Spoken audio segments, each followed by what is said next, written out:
Sean todos bienvenidos a lo bello de ser enfermero. El día de hoy, nuestro capítulo número 35, hablaremos acerca de la prevención de infecciones asociadas a la atención de la salud.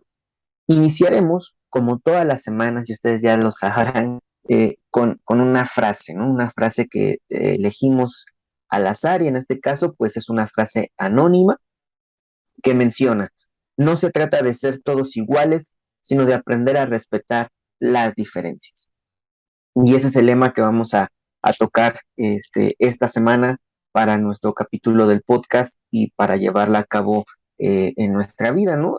No debemos de ser iguales, ni debemos todos de tener el mismo nivel de habilidades o de conocimientos, pero sí debemos de respetar ciertos niveles de conocimiento, ciertos niveles de habilidades de cada uno de nosotros como profesionales de la salud, además de pensamientos, sentimientos y emociones, ¿cierto? Entonces, pues sean bienvenidos a este su podcast, Lo Bello de Ser Enfermero. Como introducción, las infecciones asociadas a la atención de la salud son un problema relevante de salud pública con gran trascendencia económica, social, constituyendo un desafío por las instituciones y el personal de salud responsable para, obviamente, brindar la atención. La OMS las define como las infecciones contraídas por un paciente durante su tratamiento en un hospital o en otro centro sanitario y que dicho paciente no tenía ni estaba incubado en el momento de su ingreso a dicha institución. Las infecciones asociadas a la atención de la salud pueden afectar a pacientes en cualquier entorno, ¿listo? Obviamente relacionado con la atención sanitaria y pueden aparecer también después de que el paciente reciba el alta hospitalario. Dentro de estas infecciones asociadas a la atención de la salud, destacan las infecciones del torrente sanguíneo, las neumonías asociadas a la ventilación mecánica o al ventilador, las infecciones de vías urinarias y las infecciones del sitio quirúrgico, las cuales se asocian con altas tasas de morbilidad y mortalidad que traducen no solo en un incremento en los días de hospitalización y en los costos de atención, sino también en la calidad de vida de los pacientes. Es decir, no solamente vamos a repercutir dándole más problemas a la institución en la cual estemos laborando, sino también vamos a darle problemas al futuro en la calidad de vida del paciente. En México, se ha estimado que la frecuencia de las infecciones asociadas a la atención de la salud en las unidades hospitalarias varía desde un 2.1 hasta un 21%, es decir, irá cambiando dependiendo si es a IMSS, ISSSTE, Secretaría de Salud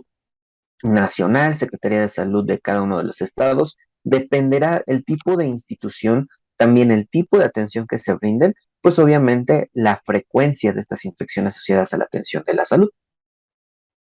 En el último informe de la Red Hospitalaria de Vigilancia Epidemiológica, ROVE por sus siglas, eh, del periodo de 2005 al 2015, la tasa global de las infecciones asociadas a la atención de la salud reportada tuvo un comportamiento totalmente irregular, con una tasa de 4.7 por cada 100 egresos hospitalarios en un año registrado. Es decir, no es un número menor, ¿no? Lo que nos dice de 4.7 por cada 100 egresos. Es decir, prácticamente 5 personas de cada 100 que se hospitalizan y que egresan tienen una infección asociada a la atención de la salud. ¿Qué infección puede ser? No sé, no sabemos. Existen 4, ya las mencionamos, asociadas al ventilador, de vías urinarias, de sitio quirúrgico o de torrente sanguíneo.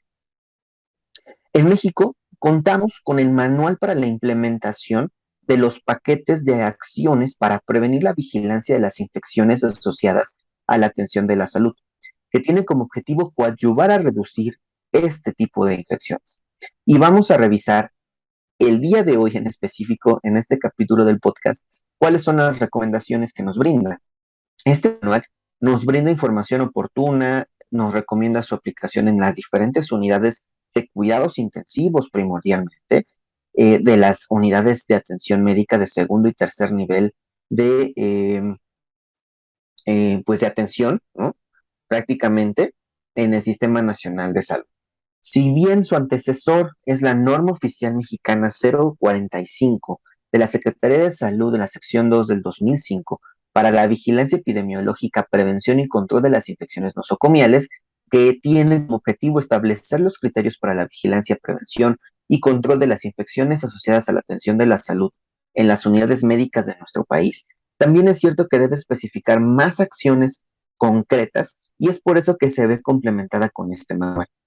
El manual nos va a ofrecer 4 paquetes y nos menciona los objetivos de los paquetes, que estos incluyen una serie de medidas basadas en evidencia que cuando se implementan en conjunto han demostrado producir mejores resultados y un mayor impacto que cada una de las medidas de manera individual.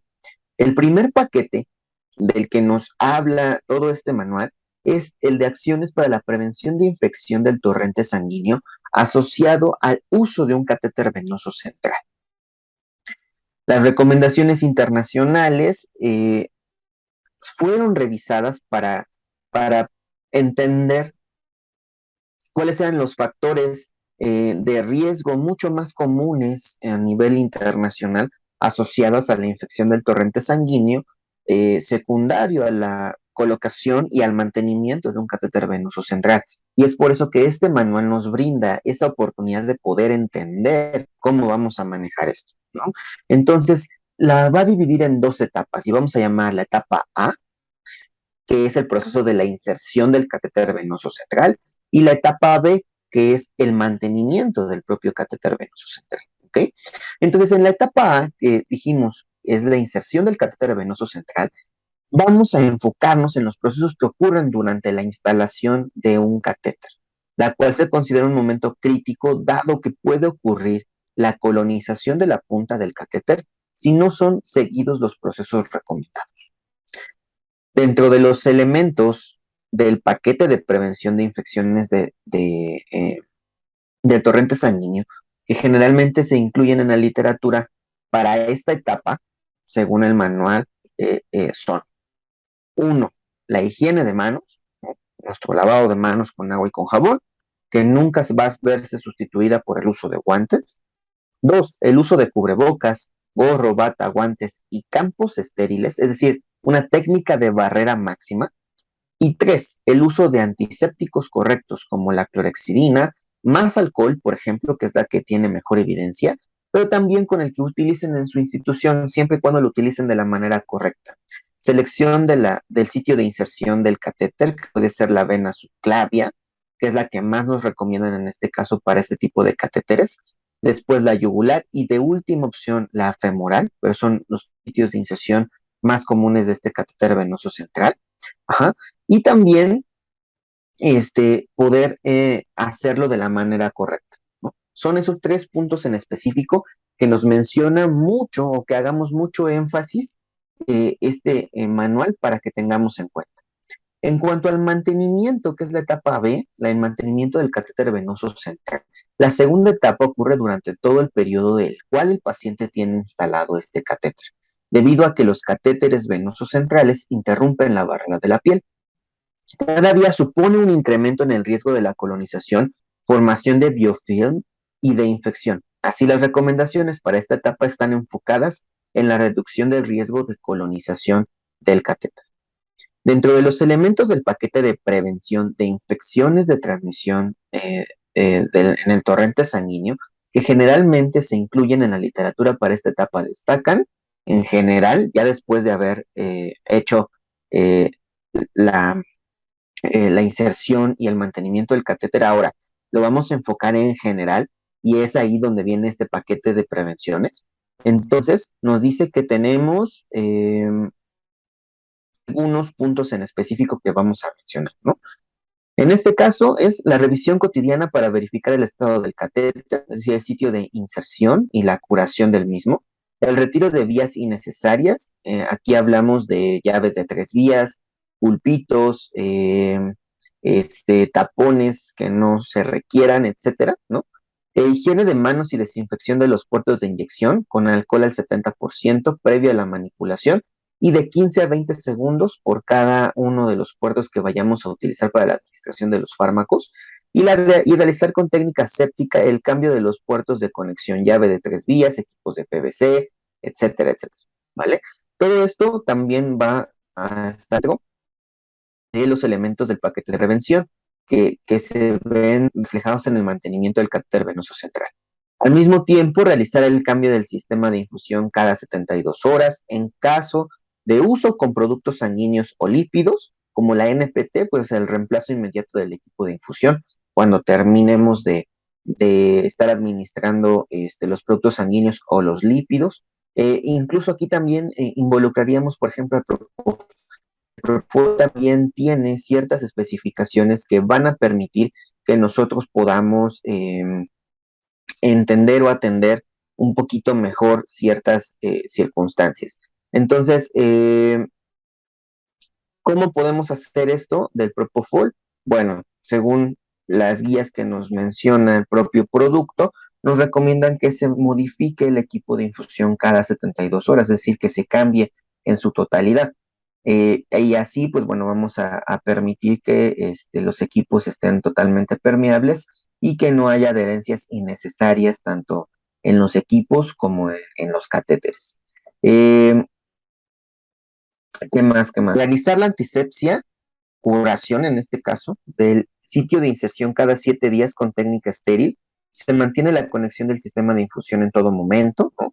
Es decir, jamás debemos de permitir que los equipos estén desconectados y solamente estén vagando por ahí, ¿no? Siempre deberían de estar conectados a nuestro paciente y así evitar contaminación de los mismos. Se recomienda el uso de baño seco con toallas de clorexidina al 2% para el paciente, en este caso para que no vayamos a estar mojando el catéter venoso central, aunque pues bueno, en algunas instituciones ya se ha dominado un poquito más esta técnica de los baños y entonces el baño de esponja al paciente y se le brinda un baño de esponja, se cubre eh, con mucho cuidado el catéter venoso central y así evitamos que se esté mojando continuamente. Y bueno, y esto es solamente para el mantenimiento del catéter venoso central. Ahora vamos a recordar 3 puntos importantes en la inserción. Y acá son 2, 4, 6, 7 puntos importantes en el mantenimiento. Es decir, son 7 puntos importantes que debemos de estar recordando continuamente para el manejo de un catéter venoso central y así evitar una infección del torrente sanguíneo. Ahora, con base en las recomendaciones que nos da el manual y con base en las recomendaciones internacionales acerca de la prevención de infecciones del torrente sanguíneo asociadas a un catéter venoso central, pues entonces nos da 4 puntos importantes que va a ser el paquete de acciones preventivas como tal, ¿no? Realizar la antisepsia del sitio de inserción cada 7 días con técnica estéril, realizar la desinfección para el cambio de los puertos de conexión, llaves de 3 vías, equipos para PVC, equipos de infusión, etcétera, siempre con alcohol al 70% de 15 a 20 segundos. Después se realiza cambio del sistema de infusión antes de 72 horas. No aplica para componentes sanguíneos ni infusiones de lípidos porque ya las mencionamos, cada uno tendrá sus especificaciones. Y se mantiene la conexión del sistema de infusión en todo momento, es decir, no puedo estar conectando y desconectando, conectando y desconectando, porque eso voy a generar que haya mucha amabilidad de que se infecte mi paciente relacionado a su catéter venoso central. Estas actividades requieren estar integradas con un programa multimodal de vigilancia y retroalimentación al personal sobre el apego del paquete y el impacto de las tasas de las infecciones de transmisión en el torrente sanguíneo asociadas a un catéter venoso central. El segundo de estos paquetes que nos menciona el manual es el paquete de acciones para la prevención de infección de vías urinarias asociadas al uso de catéter urinario o sonda vesical, en este caso. El paquete para la prevención de las IBUs asociadas al catéter urinario también incluye 2 etapas, ¿no? Y de nuevo, o sea, es la instalación del catéter y el mantenimiento del catéter, ¿listo? Entonces, la primera etapa, que es la inserción del catéter urinario, nos vamos a enfocar en los procesos que ocurren durante la instalación del catéter urinario y vamos a considerar un momento crítico porque dado la localización anatómica de, de la instalación del catéter, hay un alto inóculo potencial si no se realiza un adecuado lavado y antisepsia de que pues este paciente adquiera una infección. ¿Ok? Dentro de los elementos del paquete de prevención de infecciones de vías urinarias que generalmente incluye en la literatura para esta etapa destacan: uno, la higiene de manos del personal de salud previo a la inserción, recuerden, con agua y con jabón. Después, inserción con técnica séptica. Y después nos dice la fijación del catéter urinario con acuerdo eh, eh, muy relacionado con la edad y el género de nuestro paciente. El mantenimiento del catéter urinario eh, tiene que ver mucho con esto. Es decir, yo no puedo darle un buen mantenimiento si yo no hago los primeros tres pasos, ¿no? Entonces, primero, recuerden siempre lavado de manos, inserción con técnica séptica, es decir, mis guantes, mi equipo, barrera, pues a lo mejor aquí no se necesita como tal la barrera máxima, ¿no? Tal vez, pero pues se recomienda, ¿no?, en algunas bibliografías, y entonces hacer una fijación adecuada, que ese catéter no se esté moviendo y que no tenga obviamente dificultades o obstrucciones, y es por eso que se debe de fijar de acuerdo con la edad y el género del paciente. Aquí vamos a hacer la semblanza muy común. En el caso de las mujeres, este, pues su fijación va en la parte interna del muslo, en el caso de los hombres va en la parte externa del muslo, y entonces por la anatomía básica de los genitales masculinos y femeninos, esto puede ocasionar que tengamos retornos o reflujos en esa sonda, ¿no? Y entonces tener mucho mayor complicación. Por favor, hay que valorarlo con mucho cuidado. Eh, Esto nos da una pauta para que nosotros podamos llegar a un mantenimiento de un catéter urinario, que es la segunda etapa de este proceso, ¿no? Y entonces ocurre durante todo el periodo que el paciente tenga instalado el catéter urinario, y eh, vamos a evitar que éste se colonice de cierta forma, ¿no? Entonces, vamos a brindarles ciertas recomendaciones eh, llevadas a la acción, obviamente, para evitar este tipo de situaciones. ¿Cómo cuáles? Como la evaluación diaria de la necesidad de permanencia del catéter urinario de su retiro. Es decir, ¿necesita o no necesita el paciente un catéter urinario? ¿Cómo está su volumen urinario? ¿Es forzado con diurético o no es forzado con diurético? ¿Tiene algún problema anatómico que le impida miccionar? ¿O por qué tiene la sonda vesical? ¿Listo? Aseo diario de genitales con agua y jabón mientras permanece instalado el catéter urinario. En este caso, pues habrá diferentes instituciones que nos digan que el aseo no solamente tiene que ser diario, sino que tiene que ser por turno, ¿no? Por ejemplo, donde yo trabajo, el aseo genital a pacientes con sonda vesical se realiza una vez por turno, con jabón de clorexidina, en espuma, ¿no? Y única y exclusivamente.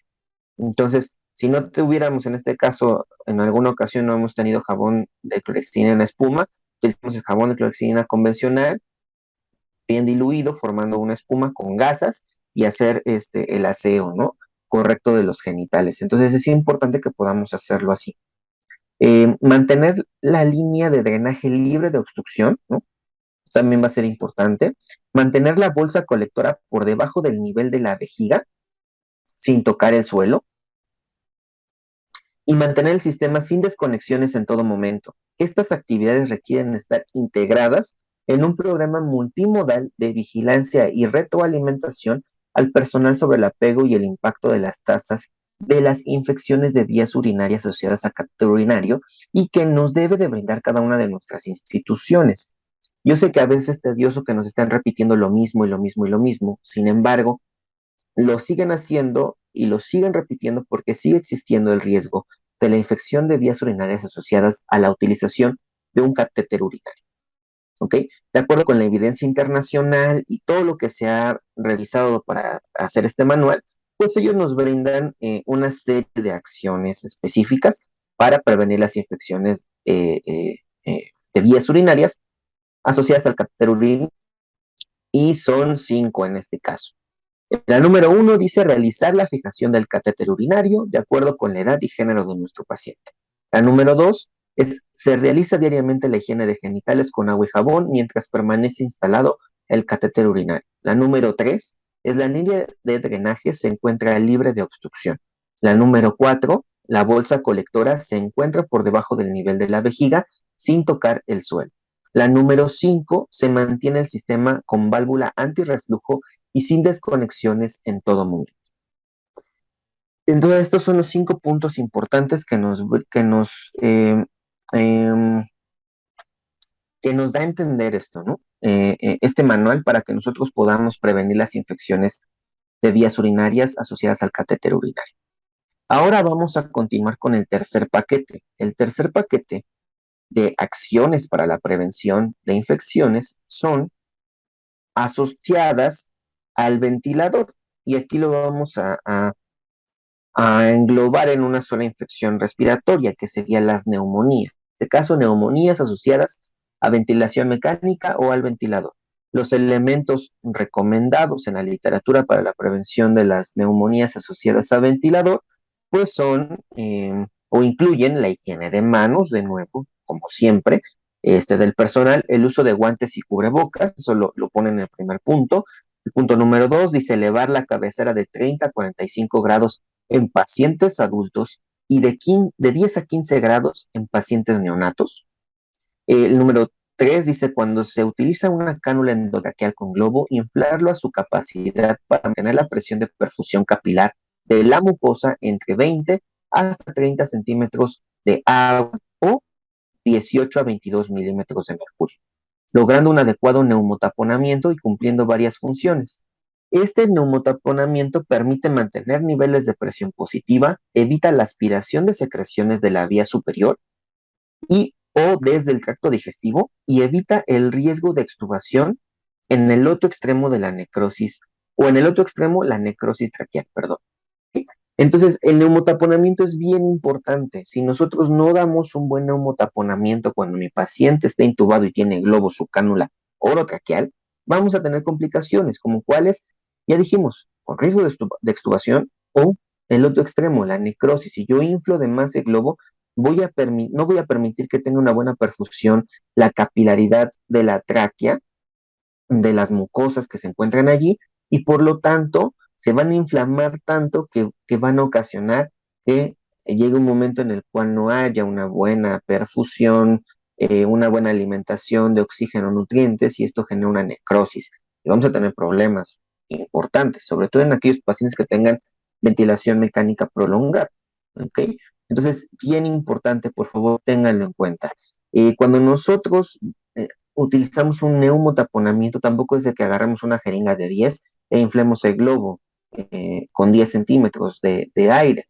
No, deberíamos tener todos o deberíamos de contar todos en nuestras unidades hospitalarias con un manómetro, ¿no? Que nos permita medir la presión en centímetros de agua o en milímetros de mercurio, entendiendo que estos globos deben de estar de 20 a 30 centímetros de agua o de 18 a 22 milímetros de mercurio. ¿Listo? Muy bien, pues eso hay que tenerlo en cuenta. Ahora, ¿qué más nos menciona? Evaluación diaria ante la posible interrupción de la sedación y extubación.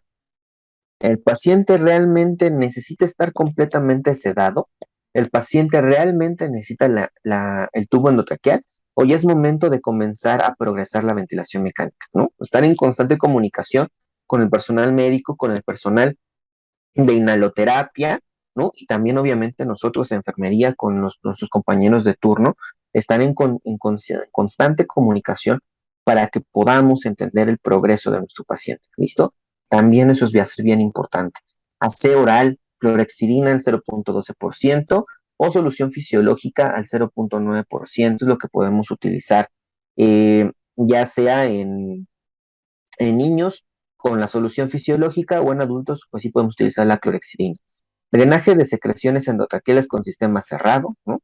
Que en teoría pues también debemos de manejarlo al 100% y ya no deberíamos de estar aspirando con sistema abierto, a veces es un poquito complicado, sin embargo si lo vamos a hacer pues con la técnica más estéril posible. Eh, Uso de humedad activa o pasiva, es la humedad activa, es literalmente con una cascada, ¿no? Le llamamos una cascada, es una conexión específica que nos va a permitir poder humidificar, ¿no? O una humedad pasiva, en donde utilizamos la famosa narina, que se conecta entre el tubo endotraqueal y el conector o tubo que va hacia el ventilador mecánico. Va a ser bien importante porque esta narina nos va a permitir filtrar y humidificar el aire que va a entrar hacia nuestros pulmones. Y también profilaxis de úlcera péptica y trombosis venosa profunda. Si mi paciente va a estar en ayuno por completo, pues entonces hay que darle profilaxis de úlcera péptica, sobre todo si vamos a estar utilizando fármacos por sonda orogástrica o por sonda nasogástrica. ¿Listo? Entonces hay que darle una protección. En este caso, pues conocemos el omeprazol y sus derivados, y a partir de ahí podemos darle esa atención al paciente.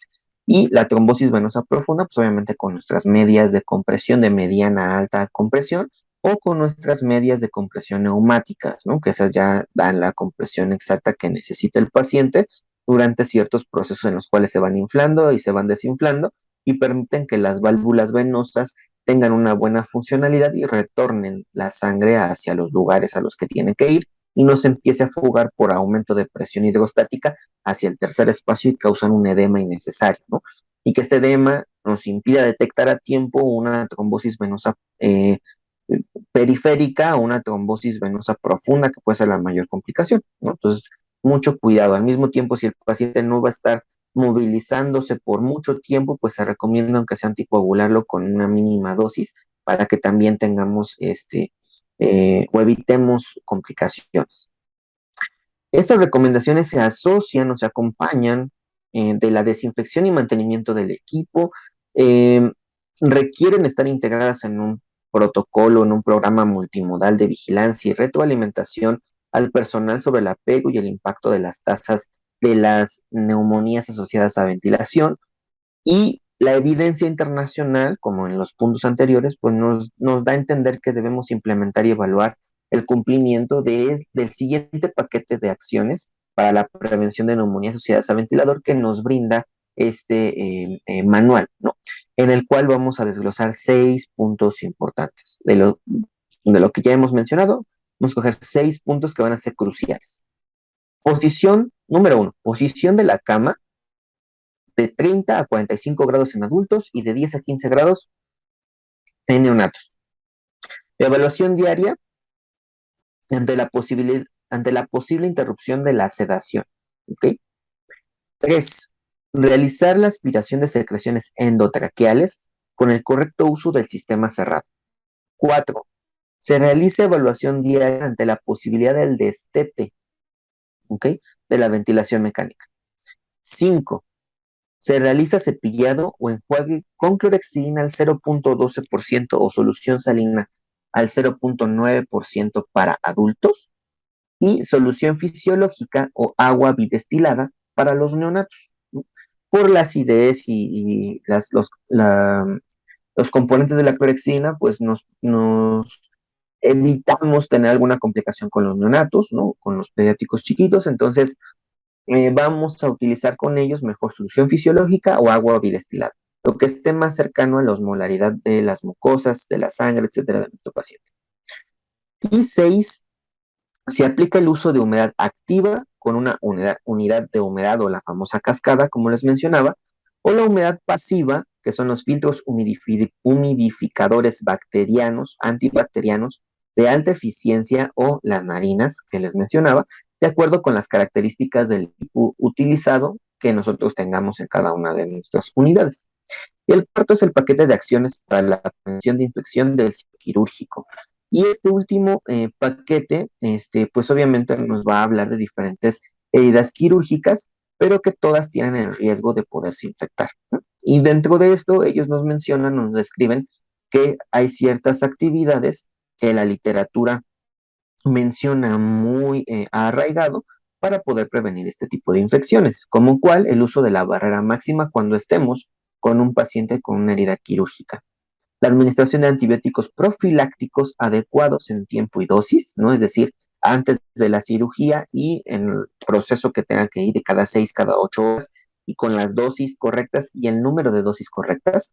No rasurar, ¿no? En caso de requerir eliminación de vello o cabello, se realizará únicamente con cortadora eléctrica o tijeras. Ya no podemos utilizar el rastrillo en este caso. Usar antisépticos adecuados para mantener el control glucémico y normotermia durante el periodo intraoperatorio, ¿no? Y actividades van a requerir estar integradas también en un programa multimodal que debe estar en constante vigilancia y retroalimentación al personal que estemos en primer contacto con las heridas quirúrgicas de nuestros pacientes y hacer de esto un buen apego y que tengamos un impacto realmente en las tasas de las infecciones del sitio quirúrgico, ¿no? Es decir, disminuirlas. Este paquete deberá seguir las recomendaciones de la lista de verificación de cirugía segura, ¿no? Con base en las recomendaciones internacionales, el manual nos presenta este paquete de acciones para prevenir las infecciones de sitio quirúrgico con 4 puntos esenciales. El primero es la profilaxis antimicrobiana prequirúrgica y esta debe darse en tiempo y forma. 60 minutos previos a la incisión es la recomendación. Uso de antibióticos que requieran un mayor tiempo de infusión. Por ejemplo, vamos a administrar al paciente vancomicina porque requiere vancomicina, entonces le vamos a estar administrando en un tiempo de infusión de 60 a 90 minutos. Es decir, si es 90 minutos, el tiempo de infusión de la vancomicina lo vamos a administrar 2 horas antes.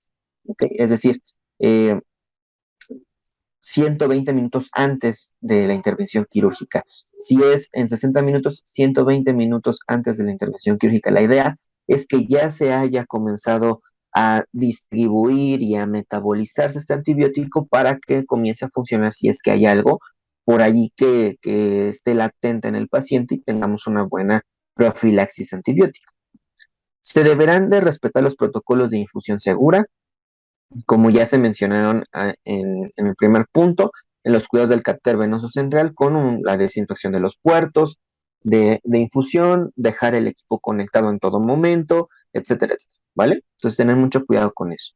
Dos, en caso de requerir eliminación de vello o cabello, se realizará única y exclusivamente con cortadora eléctrica o tijeras. Ya no vamos a rasurar a los pacientes porque esto puede ocasionar lesiones en la piel y que favorezcan la infección de las heridas quirúrgicas. Los niveles de glucosa en sangre siempre deben de mantenerse entre 110 y 180 miligramos sobre decilitro en las primeras 24 horas posoperatorias pues de nuestro paciente, ¿no? Entonces, sí debemos de tener mucho en cuenta, cuando un paciente llega con un proceso inflamatorio severo, los niveles de glucosa van a estar elevados y es por eso que nosotros debemos mantener por medio de la administración continua de insulina de acción rápida, ya sea subcutánea, intravenosa o una infusión de insulina, un nivel de glicemia entre 110 y 180 miligramos sobre decilitro. ¿Listo? La temperatura corporal se ha mantenido no menor a 35,5 grados centígrados de manera oral. Sin embargo, sabemos que existen nulos termómetros orales, ¿no? Y usualmente tomamos la temperatura corporal con un termómetro cutáneo, ¿no? O que va hacia los pliegues, en este caso la axilar, ¿no? Que es la más común. Y vamos a está tomando la temperatura corporal, entendiendo que hay un rango entre 0,5 y 0,8 de diferencia entre las mucosas y los pliegues cutáneos, pues bueno, vamos a ver la relación. Es decir, el paciente no debe estar en hipotermia, ¿no? Debemos de mantener una normotermia. Obviamente tampoco nos vamos a ir hasta cercano a la hipertermia porque así vamos a generar un proceso hipertérmico y entonces tener complicaciones con nuestro paciente. No, vamos a mantenerlo en normotermia para que sean las condiciones más naturales de nuestro paciente y así evitar que tenga complicaciones que pueda ser el desarrollo de alguna infección, ¿no? Mucho cuidado con eso. Y bueno, así es como en la actualidad el Sistema Nacional de Salud de nuestro país, el personal de salud, ¿no? Que creó este manual y que ha sido desarrollado y enviado a todo nuestro país, pues bueno, vamos a tratar de primordialmente manejar estos 4 puntos, o esos 4 manuales, ¿cómo le pues esos 4 paquetes más bien, estos 4 paquetes para la prevención de acciones asociadas a la atención para la prevención de infecciones asociadas a la atención de la salud, ¿sí? Y entonces vamos a poderle brindar bien los cuidados de enfermería a nuestros pacientes, ¿no? Yo creo que es un tema bien importante que sí me gustó mucho tocarlo, investigarlo. Es un manual amplio, ¿no? Sí, sí, tomó un tiempo leerlo y estar viendo y corroborando y analizando lo que escribían y cómo lo escribían y toda esa parte. Pero creo que es importante porque luego nada más nos presentan los paquetes, pero ¿de dónde viene? ¿Quién lo sacó? ¿Dónde lo investigaron? ¿Cómo saben que realmente esos 4 puntos por cada uno, o 6 puntos en el caso de, de las neumonías asociadas a ventilación mecánica, cómo saben que los únicos puntos o los que realmente requieren mayor atención? ¿No? Mucho, mucho, mucho cuidado con esto. Por favor, nosotros que somos enfermería, somos quienes estamos en contacto directo con el paciente en todo momento en una unidad de cuidados intensivos.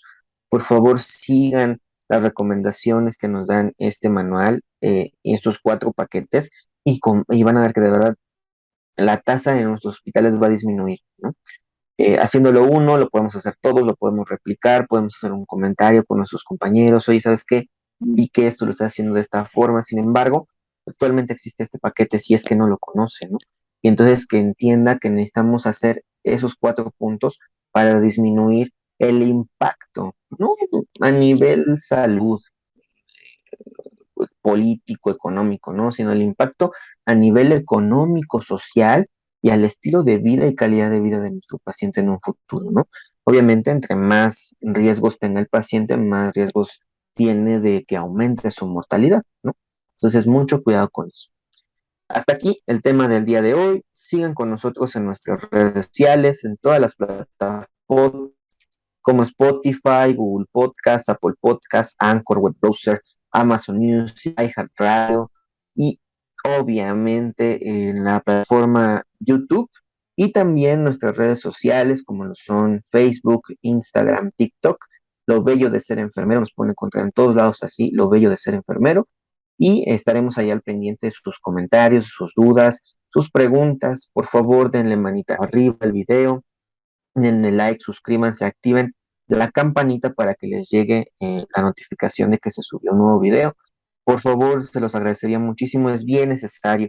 Eh, Creo que en muchos creadores de contenido de todo tipo de temas de YouTube se los han mencionado en alguna ocasión, pero es que sí es cierto como YouTube tiene una parte que es eh, privada, de paga, ¿no? Entonces le da más prioridad a esa parte, ¿no? O sea, a los que tienen como, o que son situaciones de paga, ¿no? Entonces, nosotros que somos un poquito gratis, por así decirlo, que nos pueden consumir gratis en YouTube, pues bueno, nos da un poquito de trabas o de dificultades.